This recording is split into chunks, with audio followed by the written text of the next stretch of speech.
మీ business ఏదైనా మీ ఊర్లో promotion చేయాలంటే అది సుమన్ టీవీతోనే సాధ్యం. ఇప్పుడే సంప్రదించండి. పిల్లలు చూసుకోవాలి కదా, ఒక్క మాట అన్నాడు. ఇక చెల్లి అంటే నిన్న పొద్దుకంగా ఇచ్చాడు తిరిగిండు, లోపలనే తిరిగిండు. నన్ను ఆ కోసం పెళ్ళికెళ్ళి వచ్చి తిట్టిపోయిండు. వాళ్ళు చేసిండ్రు, ఆడవాళ్ళు తిట్టిండ్రు, మా బంధువులు కూడా తిట్టిండ్రు, వాళ్ళ సంబంధం ఉన్నోళ్ళే తిట్టిండ్రు. నాకు ఇజ్జత్ పోయింది, నా బతికెందుకని అంటుండు.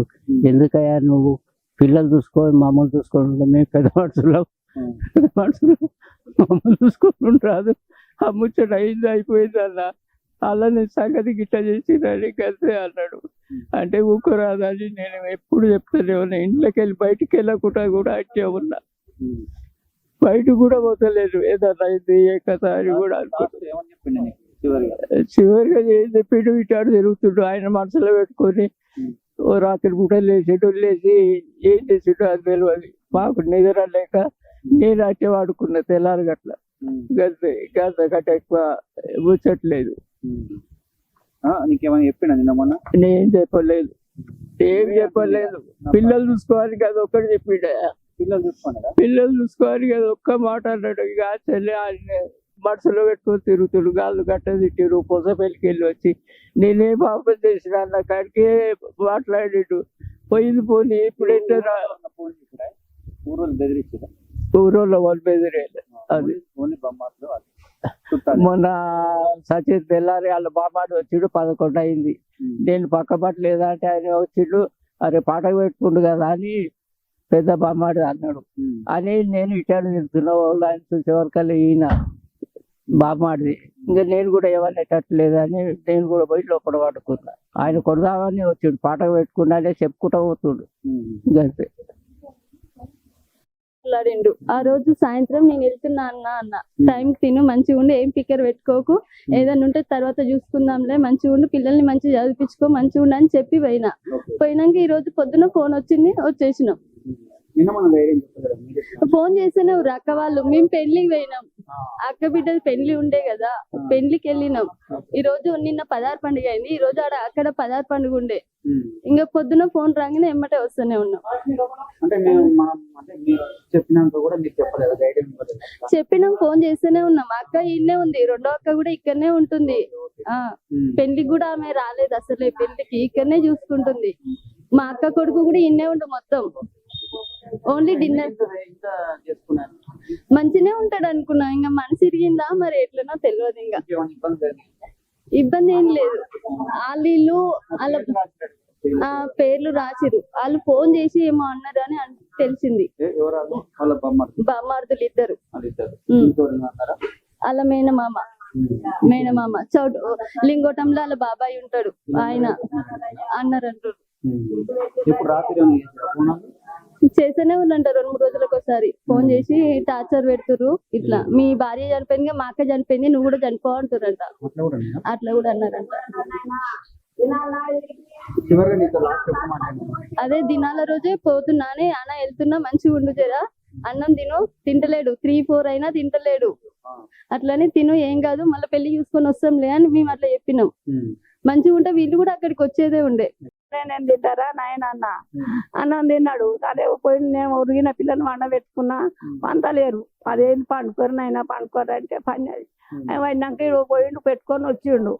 వచ్చి తింటుండు. ఇక నేను లేచిపోయి నేను గిటార్ పెట్టుకుని, ఆయన గిటార్ పెట్టుకుని తిన్నాం. ఇన్నే లైన్ గా 4 పడినాం. పొద్దుగాల 6 అయింది. నిన్న మొన్న నేనే లేచేదాన్ని. ఏమో 6 అయింది కదా, తెట్ల తెల్లారి మమ్మీ మొదలు లేచిండు అనుకుంటూనే ఉన్నా.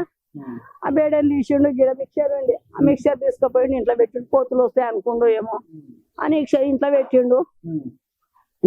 బాత్రూమ్ పోయినా. నేను ఇంక బాత్రూమ్ కూడా ఏం పోయి చక్కగా వచ్చినా, ఆకిలి చూసినా, పోయి బాత్రూమ్ పోయినా. బాత్రూమ్ పోయాక ఆయన పోయి వచ్చిండు. పిల్లకి చెద్దరు మంచిగా కప్పిండు, పోయి పండుకోండు. నేను బాత్రూమ్ పోయి వచ్చి మరి మళ్ళా వైన్యవేంద్రా నాయన, టీవీ పెడితే మళ్ళా వైన్యవేంద్రా అంటే సపోర్ట్ చేస్తలేదు. గంతే నాయన, గంతే. 5 నిమిషాలు డోర్లు తీసిండు. తాననే వచ్చిండు, తీసుకుపోయి ఇంట్లో పెట్టిండు. బాత్రూమ్ పోయి వచ్చిండు. ఆయన పోయి వచ్చినాక నేను పోయి వచ్చి ఇక ఒంటిలు ఊపుదామని పొరక పట్టుకున్నా. ఆ పొరక పట్టుకుంటే అవతల ఆయన ఇతలు నేనున్నా. అరే పన్నెం ఎందుకు రా, లేవరా ఇప్పుడు పన్నెం ఎందుకు రా, టీవీ పెట్టి అన్న. లేస్తూనే లేడు. ఏమైందిరా అని చూస్తూనే ఉన్నా, కొట్టుకుంటూనే ఉన్నా, మొత్తుకుంటూనే ఉన్నా. ఇక అప్పుడు లేదు సార్ లేదు అమ్మో ఏమైంది ఏమైంది అని మొత్తుకుంటుంటే ఇక అప్పుడు ఉరికొచ్చారు ఆయన గంతే. ఇక ఏ ముచ్చట్లు చెప్పలే నాకు. నిన్న మొన్న ఊరు అనుకున్నాం కానీ ఆయన ఇది అడవి అనుకోలేను. ఆయన ఊళ్ళో ఉన్న మనుషులు ఒక మనిషి రాలేదు. నేను ఇంత తప్పు చేసిన నాకు ఒక్కరు మాట్లాడతలేరు. నేను ఎంత చేస్తే ఒక్కరు వచ్చింది నాకు ఒకళ్ళన్నా మందలు ఇచ్చిపోతలేరు. ఊరోళ్ళు అనుకున్నారు ఆయన. యాదాద్రి భువనగిరి జిల్లా చౌటుప్పల్ మండలం కొయ్యలగూడెంలో విషాదం చోటు చేసుకుంది. నిజంగా ఈ ఘటన చాలా బాధ కలిగిస్తుంది. ఎందుకంటే కొయ్యలగూడెం చెందినటువంటి గోషిక నవ్య భాస్కర్ ఇద్దరు కూడా దంపతులు. వీరికి ఇద్దరు, ఒక కుమారుడు ఒక కూతురు ఉంది. మరి గోషిక నవ్య కొన్ని కారణాల చేత చేనేత వస్త్రాలు తయారు చేసే ద్రవణాన్ని, తేజాపు ద్రవణాన్ని సేవించి మే 13న ఆమె చనిపోవడం జరిగింది. ఆమె చనిపోయిన అనంతరము జరిగినటువంటి పరిణామాలు చూసుకున్నట్లయితే దాని తదనంతరము వాళ్ళ గోషిక నవ్య వాళ్ళ తమ్ముడు అదేవిధంగా వారి బంధువులు చౌటుప్పల్ పోలీస్ స్టేషన్లో కేసు పెట్టడం జరిగింది. ఆ కేసు పెట్టినటువంటి సందర్భంలో గోషిక నవ్య చనిపోవడానికి కారణము తన ఆడపడుచులు, నలుగురు ఆడపడుచులు, అదేవిధంగా భర్త వేధింపులు తట్టుకోలేకనే చనిపోయిందని చెప్పి వాళ్ళు పోలీస్ స్టేషన్లో కేసు పెట్టడం జరిగింది. మరి ఆ కేసు పెట్టిన అనంతరము వీరు కేసును గురించి భాస్కర్ను అడగగా భాస్కర్ ఇచ్చినటువంటి సమాధానము ఏమనగా, అసలు నేను వారిని చాలా అన్యోన్యంగా చూసుకున్న, అనవసరంగా ఆమె క్షణికావేశంలో మరణించిందని చెప్పి భాస్కర్ కూడా చెప్పడం జరిగింది. మరి అదేవిధంగా మరి ఆడపడుచు మీద కేసు ఉంది కాబట్టి మరి భాస్కర్ ఏమనుకున్నాడేమో కానీ మరి అంటే ఈ రోజు అతను రిమాండ్కి వెళ్లాల్సి ఉండగా నిన్న మొన్నటి వరకు అంటే దినాలు అయిపోయినాక వస్తా అని చెప్పి పోలీస్ స్టేషన్ కూడా చెప్పడం జరిగింది. ఈ రోజు అతను రిమాండ్కి వెళ్ళాలి. మరి దాని సందర్భంలో ఈ రోజు వెళ్లాల్సినటువంటి వ్యక్తి మరి అనంత లోకాలకే వెళ్ళాడని చెప్పవచ్చు. ఎందుకంటే రాత్రి తల్లిదండ్రులతో కలియ తిరిగి తిని వాళ్ళతో భోజనం చేసి ఉదయము మరి సేమ్ అదే చేనేత వస్త్రాలకు సంబంధించి తేజ ద్రావణాన్ని సేవించి మరణించడం జరిగింది. మరి నిజంగా ఈ ఘటనలో ఇద్దరు, గోషిక నవ్య మే 11న చనిపోతే ఈ రోజు వారి భర్త భాస్కర్ కూడా మరణించడం జరిగింది. మరి వీళ్ళిద్దరు మరణించడంతో ఆ కుటుంబంలో విషయాలు చాలా అనుకున్నాయి. నిజంగా ఆ పిల్లలు అనాథలయ్యారు. ఒక పాప, ఒక చిన్న పిల్లలు వాళ్ళు. మరి నిజంగా మరి ఈ సంఘటన జిల్లాలో కలిసివేసింది. ఎందుకంటే గ్రామంలో కూడా విషయాలు చాలా అనుకున్నాయి. నిన్న మొన్నటి వరకు వాళ్ళు అంటే గత నెల వరకు అన్యోన్యంగా చాలా మంచిగా ఉన్నటువంటి కుటుంబము ఒకేసారి వాళ్ళ కుటుంబంలో విషాదాన్ని నింపి వెళ్ళిందని చెప్పవచ్చు. మరి దీనికి సంబంధించి మరి భాస్కర్ ఏమనుకున్నాడేమో, మరి ఆడపడుచులకు ఇబ్బంది అవుతుంది ఎందుకంటే కేసు పెట్టింది కాబట్టి, మరి నేనే చనిపోతే ఏవన్గా ఉన్నటువంటి నేనే చనిపోతే వారికన్నా న్యాయం జరుగుతుంది అనుకుండా, లేదంటే మరి ఎందుకు అంటే భార్య చనిపోయిన తర్వాత మరి వారు బొమ్మారులు కావచ్చు, అదే బంధువులు కావచ్చు, మరి భాస్కర్ను వేధించారు ఫోన్లో అని చెప్పి కొంతమంది చెప్పారు. మరి అతను చేతి మీద కూడా కొంతమంది పేర్లు కూడా రాసుకున్నటువంటి పరిస్థితి మనం చూసాం.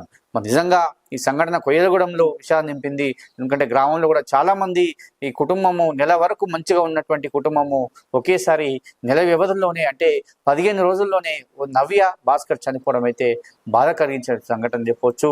వాళ్ళ కుటుంబం అంతా కూడా రోధిస్తున్నారు. ఎందుకంటే అనుకోనటువంటి సంఘటన, ఈ సంఘటనలో వారు ఇట్లా అవుతారని చెప్పి ఎవరు కూడా ఊహించిన సంఘటన. బంధువులు కూడా చాలా మంది తరలి వచ్చారు. వాళ్ళంతా కూడా బాధపడేటువంటి పరిస్థితి. సుమంటి కూడా తెలిసిన వెంబడే వెళ్ళింది, వారిని పరామర్శించింది, వారికి కూడా ధైర్యం చెప్పింది వాళ్ళ తల్లిదండ్రులు. ఎందుకంటే వాళ్ళ తల్లిదండ్రులు ఇద్దరు కూడా, భాస్కర్ తల్లిదండ్రులు ఇద్దరు కూడా వృద్ధులు. ఎందుకంటే కొడుకు జీవనంతోనే వాళ్ళు కూడా బతకాల్సిన పరిస్థితి. కొడుకే చనిపోయాడని చెప్పి తల్లిదండ్రులు కూడా ఎంతో బాధపడ్డారు. మరి నిజంగా మరి ఆడపడుచులు కూడా మేము ఎప్పుడు కూడా ఏం అనలేనటువంటి పరిస్థితి.